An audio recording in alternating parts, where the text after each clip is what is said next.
हिंदुस्थानातील संस्काराची गंगोत्री म्हणजे रामकथा. या दृष्टिकोनातून संस्कृती संवर्धन प्रतिष्ठाननं श्रीमद रामायण परिचय योजना हा उपक्रम योजला आहे. परीक्षा व स्पर्धा हे केवळ निमित्त आहे. रामकथेतील आदर्श मुलांच्या मनात रुजावेत हा मूळ हेतू आहे. छोट्या गोष्टी, अनेक रम्य चित्र, त्या चित्रातून संदेश हे या चरित्र रामायणाचं वैशिष्ट्य ठरतं. आजच्या संक्रमण काळात भाऊ भाऊ एकमेकांचे वैरी होतात. त्यांना आदर्श बंधुप्रेमाचा पाठ राम, लक्ष्मण, भरत यांच्याकडून मिळतो. सीतेचे पातिव्रत्य आजच्या काळात आदर्श ठरते. हनुमानाची श्रीरामावरची अगाध निष्ठा आपल्याला संदेश देते भक्तीचा. शक्ती, युक्ती आणि भक्ती याचा सुंदर मिलाफ रामायणात आहे. चरित्र रामायणातल्या सगळ्याच गोष्टी बालमनावर निश्चितच योग्य परिणाम घडवून आणण्यात यशस्वी ठरतात. मुलांनो, आज मी तुम्हाला वाल्या कोळ्याची गोष्ट सांगणार आहे. खूप खूप वर्षांपूर्वीची गोष्ट. गंगेच्या दक्षिण दिशेला पसरलेलं एक घनदाट अरण्य होतं. तिथे क्रूर श्वापदांची भरपूर वस्ती होती. भिल्ल, शबर ह्या जातीचे आदिवासी सुद्धा तिथे राहत असत. काही टगे रानातून जाणाऱ्या प्रवाशांना लुटून धन कमावत. अशाच वाटमारी करणाऱ्या भिल्लाच्या घरात वाल्या कोळ्याचा जन्म झाला. माणसांना लुटून ठार मारण्यात वाल्या चांगलाच निर्ढावलेला होता. सहज चाळा म्हणून मारलेल्या माणसागणिक तो एक एक खडा रांजणात टाकत असे. अहो, असे कितीतरी रांजण त्याच्या अंगणात होते. म्हणजेच त्याने अनेक माणसांना ठार केलेलं होतं. त्याच्या कमाईवर त्याची मुलं आणि बायको चैन करत असत. एकदा काय झालं, नारद मुनी त्या जंगलातून जात होते. सरावाप्रमाणे वाल्यानी त्यांना हटकलं. ए शेंडीवाल्या, चाललास कुठं? काढ तुझ्याजवळ काय असल नसल ते. नारद मुनी शांतपणे म्हणाले, नारायण नारायण. अरे, माझ्याजवळ या चिपळ्या आणि विणेशिवाय दुसरं काही नाही. वाल्याला त्यांचं बोलणं खोटं वाटलं. हळूहळू नारद मुनींनी त्याला बोलण्यात गुंतवलं. बोलण्याच्या भरात त्याने विचारलं, काय रे, तू इतक्या माणसांना लुटलंस, ठार केलंस, अगदी मोजता न येण्या इतक्यांना तू मारलंस. का रे केलंस तू असं? हे इतकं पाप आपल्या शिरावर घेतलंस ते का म्हणून? तो म्हणाला, अहो, यात कसलं पाप? हा तर माझा धंदा आहे. याच्यावर माझं आणि माझ्या कुटुंबाचं पोट भरतं. अरे, शेवटी पाप ते पापच. पोटासाठी करा किंवा चैनीसाठी, ते पापच. त्यातून सुटका नाही. आणि काय रे, हे पाप ज्या बायका पोरांसाठी तू आपल्या डोक्यावर घेतोयस, त्या पापाचा वाटा घ्यायला ते तयार आहेत का? अहो, नक्कीच घेतील. का नाही घेणार? शेवटी हे सारं मी त्यांच्या सुखासाठीच करत आलोय. त्यांना त्याची जाणीव असल्याशिवाय राहणार नाही. खुळायस वेड्या तू, नारद मुनी म्हणाले. वेड्या, अरे, सुखात आणि पुण्यात, यशात आणि प्रगतीमध्ये वाटा सांगणारे खूप उभे राहतात. पण दुःखात आणि पराभवात जसा कोणी साथी नसतो, तसाच पापात सुद्धा वाटेकरी नसतो. जा, विचारून ये तुझ्या कुटुंबियांना, पापाचा वाटा घेता का म्हणून. वाल्या हादरला, पण त्याच्या बायका मुलांवर त्याचा भरोसा होता. तो तडक घरी आला. सगळ्यांना त्याने भोवती गोळा केलं आणि जंगलात भेटलेल्या शेंडीवाल्याची हकीकत सांगितली. आणि पापातला वाटा घ्यायला कोण तयार आहे म्हणून विचारू लागला. त्याला जबरदस्त धक्का बसला. त्याचा भ्रमनिरास झाला. अहो, सारेच जण म्हणायला लागले की अरे, तू हे विशेष काय करतोस? आम्हाला पोषणं तुमचं कर्तव्य आहे. तुम्ही पापाचा पैसा आणता की पुण्याचा, याच्याशी आमचा काय संबंध? सगळ्यांनी हात झटकलेले पाहून वाल्या पूर्ण खचून गेला. आता काय करायचं ते त्या शेंडीवाल्यालाच विचारावं म्हणून तो शांतपणे नारद मुनींच्या जवळ आला.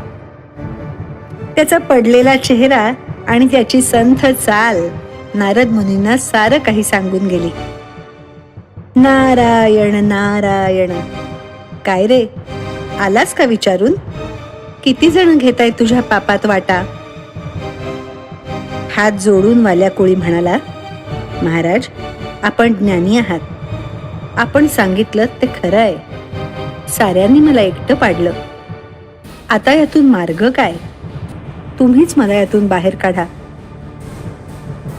वाल्याला पश्चात्ताप झालेला पाहून आणि त्याला आता खरोखरच या पापातून सुटका करून घ्यायची तळमळ लागलीये याची खात्री पटून नारद मुनींनी त्याला नीट उपदेश केला. त्याला आंब्याच्या झाडाखाली एक स्वच्छ चांगलं आसन मांडायला सांगितलं आणि सांगितलं, जा गंगेवर जाऊन स्वच्छ स्नान करून ये. त्यानंतर ह्या आसनावर बैस आणि राम राम राम राम असा अखंड जप करत राहा. वाल्या, मी परत येईपर्यंत हा जप असाच करत बैस बरं. तुझे सर्व पाप नष्ट होतील. आणि हो, मी परत आल्यानंतर तुला पुढे काय करायचं ते सांगेन. नारद मुनी असं सांगून तिथून निघून गेले. अनेक वर्ष उलटली. ही घटना नारद मुनींच्या स्मरणातून निघून गेली. एकदा की नाही, अचानक ते त्याच वाटेने जात असताना त्यांना धीर गंभीर स्वरात राम राम राम असा अखंड जप ऐकू येऊ लागला. त्यांनी इकडे शोधलं तिकडे शोधलं. मग त्यांच्या लक्षात आलं की हा आवाज एका वारुळातून येत आहे. ते शांतपणे त्या वारुळाजवळ गेले आणि त्याच्यावरची वाळू त्यांनी दूर करून पाहिलं तर आतमध्ये एक अस्थिपंजर झालेला मनुष्य मांडी घालून रामनामाचा जप करत बसलेला आहे. त्यांना तो 12 वर्षांपूर्वीचा प्रसंग आठवला. त्यांनी वाल्याला हाताने धरून उठवलं आणि म्हणाले, उठ वाल्या, सर्व पापातून तू आता मुक्त झालास. या वारुळांची आठवण म्हणून यापुढे जग तुला वाल्मिकी ऋषी म्हणून ओळखेल. तू आता इथेच आपला आश्रम स्थापन कर, स्वतः तपश्चर्या कर आणि लोकांना सन्मार्ग दाखव. नारद मुनींच्या या आदेशाचं पालन करत वाल्मिकी ऋषी त्या वनात आश्रम स्थापून राहू लागले. एकदा त्यांच्या भेटीला नारद मुनी आलेले असताना वाल्मिकीने त्यांना विचारलं, देवर्षी, आजच्या युगात जीवनामध्ये सगळ्या अर्थाने आदर्श ठरेल असा कोणी पुरुष आहे का?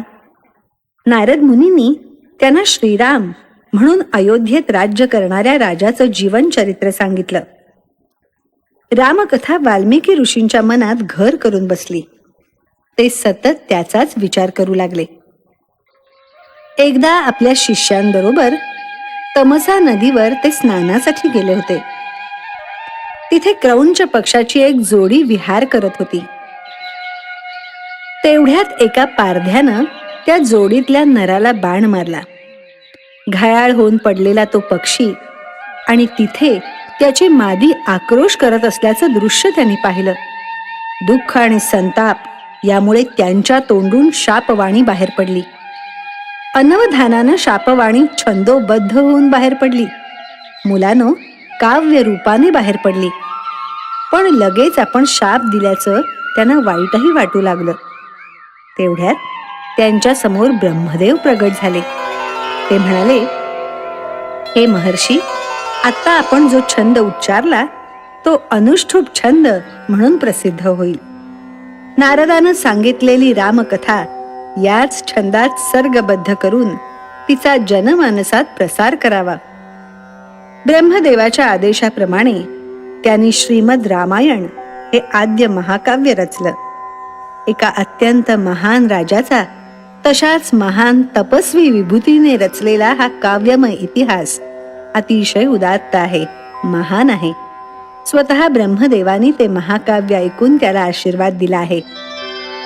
जोपर्यंत सृष्टीमध्ये सूर्यचंद्राचं भ्रमण होत राहील जोपर्यंत पृथ्वीवर पर्वत उभे असतील, नद्या वाहतील, सागर उचंबळत असतील, तोपर्यंत जगात श्रीराम कथा प्रचलित राहील. तेव्हा मुलांनो, रामायण लिहिणाऱ्या वाल्मिकी ऋषींची ही गोष्ट आवडली का तुम्हाला? कथासार.